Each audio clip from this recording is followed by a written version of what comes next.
Just moving on through the agenda, we've got our next speaker is our USI sponsor. USI haven't sponsored us before, so we're really pleased that Luke is here with us. Luke is the Director of Customer Experience and External Relations at USI. And like I said, it's really lovely to have him on board. So I'll hand over to him. Brilliant. Thanks, Paul. And good afternoon, colleagues. This may not be as relevant for our friends in New Zealand, but hopefully you might gain some insights about what we're doing over here in Australia. I'd just like to acknowledge the Kaurna people. I'm located here in Adelaide, South Australia, and I pay my respects to their elders past and present and emerging. Members, I'm going to run through a brief overview of what is the unique student identifier in the Australian government. And I am just about to share my screen with you so that you can watch a brief video of the unique student identifier. So just bear with me a moment. That should be coming through now.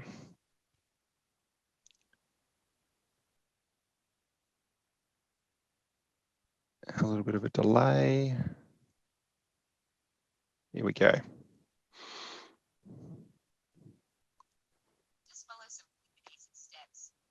Oops.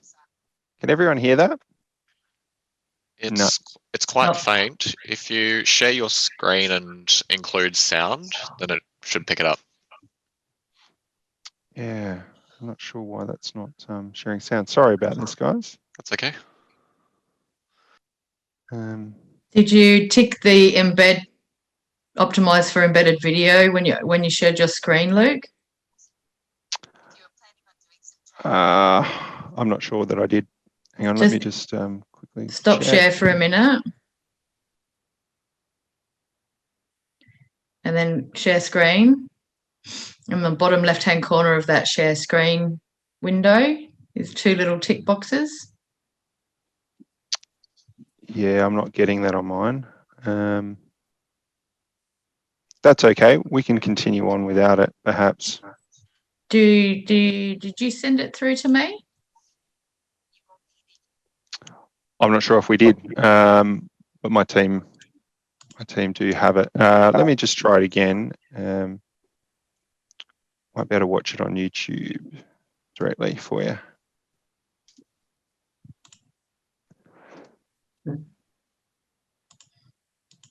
No. Do you want to send me the YouTube link and I'll share that?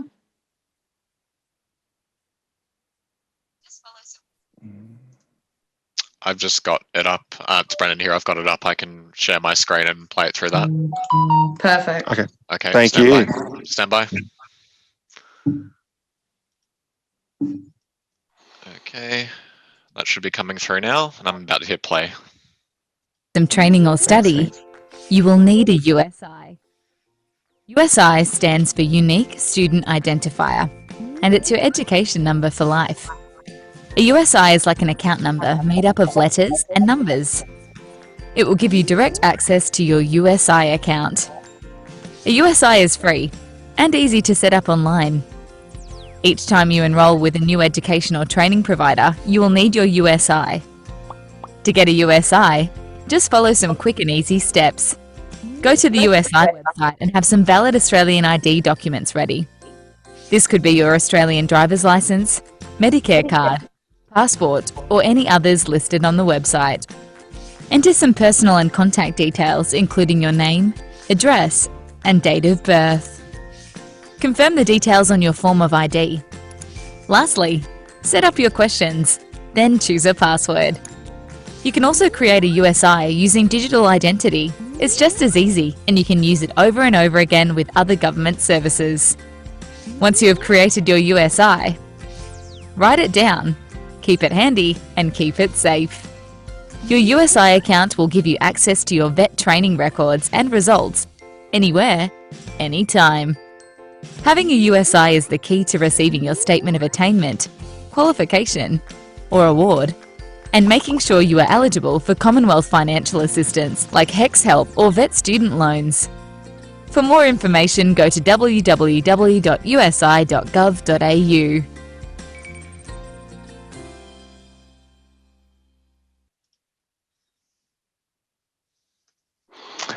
back over to you. Thanks for that, Brendan. Thanks, No worries. Brendan. Sorry about the technical issue there. Look, so what I'll do now is I'll just briefly run you through a little bit more information about the USI, and I'll share that screen for you.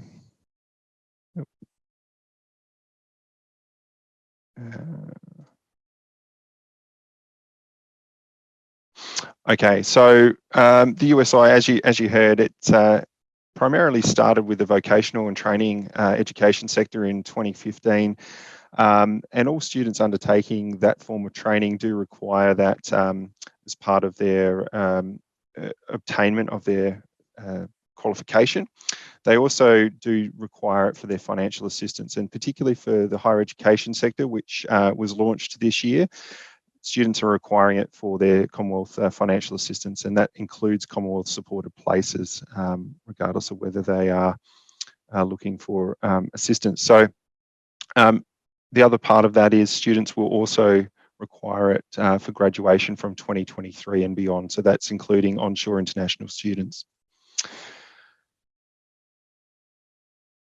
The USI only needs to be created once, and there's only a few things that students need to create their USI, and that's the internet connection, one form of valid ID, and 5 minutes of their time. So the important thing for higher education students to remember is if they've undertaken vocational education training since 2015, they are likely to already have a USI, and that includes things like a first aid certificate, right through to full diplomas. So they would already have one, and we obviously recommend them that they search for that, because otherwise they'll hit a bit of a barrier when they try and create another one. So the system has around 12 million USIs at this point in time across the country. It's looking to grow with the department and the government deciding to investigate the implementation into schools, which we'll talk a little bit more about briefly. So higher education, many of you know in Australia that we've commenced that process. We are working with the tertiary admission centres to streamline this process for commencing students from next year particularly. Whereby they'll collect and pass that off to each institution, which will make the process far more streamlined.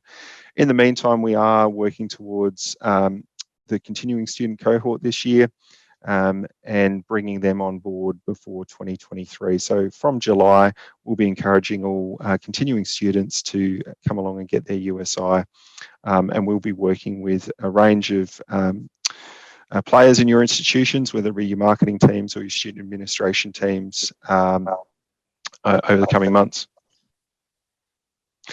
So accessing the USI registry system, we do have the option that institutions can have direct system machine-to-machine access to verify the USI and do that directly with us.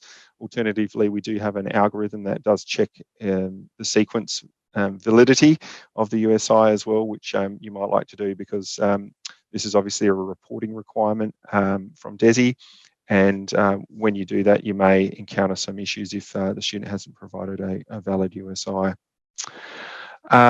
We're here to help. We are, I didn't really cover it at the beginning, just conscious of time, but we are a statutory authority. We are separate from the DESI. We're located here in Adelaide, South Australia, and we're here to help. If you have any challenges or queries around the USI, I think most of you would be familiar that the implementation went live this year, and we'll continue to communicate with you over the coming months. Thanks, Paul. That's all I had to say. Great. Thank you, Luke. Thank you. And again, thank you for sponsoring this conference. It's fabulous. It's great for you to do that using my voice.